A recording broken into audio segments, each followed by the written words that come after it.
আমরা সবসময় ফলো করি, ভাইয়া অনেক সুন্দরভাবে ব্লগ করে এবং অনেক পোলাইটলি ভাইয়া কথা বলে আসছে। ভাইয়া আমি দেখি, আমি ফলো করি অলরেডি ভাইয়াকে। আপনারাও ফলো করবেন যাতে ভাইয়া আরও ভালো ভালো কাজ করতে পারে, আমাদের সোর্সগুলোকে আবার আপনাদের সামনে তুলে ধরতে পারে। নতুন উদ্যোক্তা আছি বা অনেক উদ্যোক্তা আছে যারা কাজ করতেছে। আমার দেশি ডিম অনেকে হাসাহাসি করতে পারে যে ডিম দিয়ে কাজ করে, আর আমার এই প্রোডাক্টের যে কী পরিমাণ ডিমান্ড আমার অনলাইনে।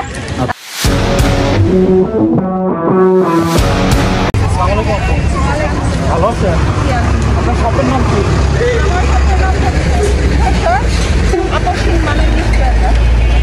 এই যে প্রোভাইডার মিনি আপলোডার লোকানা, এটা কি আপনি? এই যেগুলো দেখতেছি এটা কি নিজের বানানো? এগুলো আমরা নিজেরা কিছু তৈরি করেছি এবং কিছু প্রোডাক্ট একদম নিজেদের তত্ত্বাবধানে তৈরি করি। কারণ কিছু প্রোডাক্ট আমি নিজে তৈরি করতে পারবো না, সবারই তো সীমাবদ্ধতা।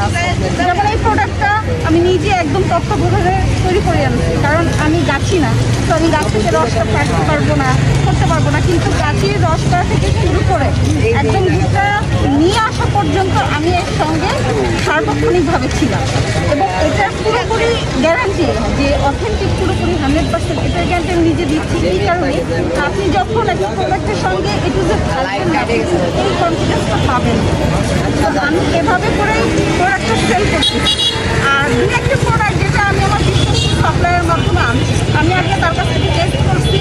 আমি আমার প্রত্যেকটা প্রোডাক্ট নিজে টেস্ট করি, নিজের জন্য আগে ক্রয় করি, নিজের যেটাকে টেস্ট করে দেন আমি হয়তো সেই সাপ্লাইয়ের কাছ থেকে ইয়া করি, নিজে সেই প্রোডাক্টটা বানাই। যেমন এই প্রোডাক্টটা আমি নিজে তৈরি করেছি, নিজে তৈরি করে আমি যেমন এই প্রোডাক্টটা আমি নিজে তৈরি করেছি। এই প্রোডাক্টটা আমি একদম নিজের হাতেই তৈরি করেছি, সো এটা আমি বলতে পারতেছি। এই প্রোডাক্টটা হাতে তৈরি, এই প্রোডাক্টগুলো হাতে তৈরি। আবার ধরেন এই প্রোডাক্টটা আমি নিজস্ব সাপ্লাইয়ের মাধ্যমে এনেছি। এই প্রোডাক্টটাও আমি নিজের তত্ত্বাবধানে থেকে নিজের র মেটেরিয়াল কিনে সেটা প্রসেস করে আসছি, কারণ আমার তো মিল নাই, সো আমি মিল থেকে ভাঙাতে পারতেছি না। এইটুকু কাজ দেখা যাচ্ছে আমি বাইরের হেল্প নিচ্ছি, বাট বাকি প্রায় 95% কাজ আমি নিজে করতেছি এবং নিজে অ্যারেঞ্জ করছি, নিজে সোর্স করতেছি এবং পাশাপাশি এগুলোকে যতটুকু করা যায় সেটা করতেছি। এটা দেখেন আমার দেশি ডিম। অনেকে হাসাহাসি করতে পারে যে ডিম দিয়ে কাজ করে, আর আমার এই প্রোডাক্টের যে কী পরিমাণ ডিমান্ড আমার অনলাইনে, যে আমার একটা কাস্টমারই আছে, রিপিট কাস্টমার, যাকে আমার প্রতি সপ্তাহে 10 থেকে 15 খালি ডিম আমাকে সাপ্লাই করতে হয়। আচ্ছা, তার বাইরে আমি অন্যান্যদের দিই, ঠিক আছে। আজও কিন্তু আমার 8 হালি ডিম সেল হয়ে গেছে, ঠিক আছে। তো এরকম মানে কিছু প্রোডাক্ট আছে খুব হাস্যকর মনে হলেও প্রোডাক্টগুলো কিন্তু মানুষ খোঁজে, দেশি অথেন্টিক প্রোডাক্ট খোঁজে। আর ক্রেতাদের উদ্দেশ্যে একটা কথাই বলবো, আপনারা দেশি অথেন্টিক প্রোডাক্ট খুঁজেন, এটা খুবই ভালো কথা। আর আপনাদের এই খোঁজের জন্যই আমরা নতুন উদ্যোক্তা আছি বা অনেক উদ্যোক্তা আছে যারা কাজ করতেছে। আর আপনাদেরও বুঝতে হবে, আগে দেশি প্রোডাক্ট আপনাদেরও চিনতে হবে। আপনি কিন্তু সেই পর্যায়ে না গিয়ে না চিনেই কিন্তু আপনি শুধুই কমপ্লেন করতে পারবেন না যে আপনি দেশি দিচ্ছেন না বা অথেন্টিক দিচ্ছেন না। অথেন্টিকটা আপনাকেও চিনতে হবে। আপনিও সোর্স করেন, আপনি নিজে যান, রুট পর্যায়ে যান, চিনেন, তাহলে কিন্তু আপনিও বুঝতে পারবেন যে আসলে আমরা অথেন্টিক দিচ্ছি না আপনাকে ভেজাল দিচ্ছি। তখন কিন্তু আপনি তাল মিলিয়ে ফেলবেন না।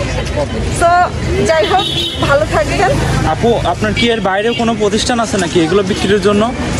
আমার এর বাইরে আরেকটি পেজ আছে, সেটা হচ্ছে লুবনাস কালেকশন। তার মানে আপনি অনলাইনে বিজনেস করেন? আমি অনলাইন বিজনেস করি এবং ইভেন এখানে যারা আছে সবাই অনলাইনে বিজনেস করে। তার ব্লগ আমরা সবসময় ফলো করি, ভাইয়া অনেক সুন্দরভাবে ব্লগ করে এবং অনেক পোলাইটলি ভাইয়া কথা বলে আসছে। ভাইয়া আমি দেখি, আমি ফলো করি অলরেডি ভাইয়াকে। আপনারাও ফলো করবেন যাতে ভাইয়া আরও ভালো ভালো কাজ করতে পারে, আমাদের সোর্সগুলোকে আবার আপনাদের সামনে তুলে ধরতে পারে।